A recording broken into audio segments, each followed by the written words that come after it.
Magandang umaga sa ating lahat. Thursday, December 26, 2024. Ito po ang salita ng ating Panginoong Diyos na pagkain ng ating kaluluwa kuha sa Mateo 10:17 hanggang 22. Natapwat magpakaingat kayo sa mga tao sapagkat kayo'y ibibigay nila sa mga Sanhedrin at kayo'y hahampasin sa kanilang mga sinagoga.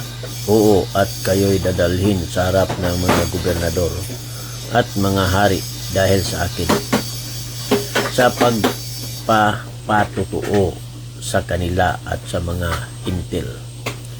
Datapwat pagka kayo'y ibinigay nila, huwag ninyong ikabalisa kung paano o kung ano ang inyong sasabihin sapagkat sa oras na yaon ay ipagkakaloob sa inyo ang inyong sasabihin sapagkat hindi kayo ang mangagsasalita kundi ang Espiritu ng inyong Ama ang sa inyong magsasalita. At ibibigay ng kapatid ang kapatid sa kamatayan at ang ama ang kaniyang anak at mangaghihimagsik ang mga anak laban sa kanilang mga magulang at sila'y papapatay at kayo'y kapupuutan ng lahat ng mga tao dahil sa aking pangalan.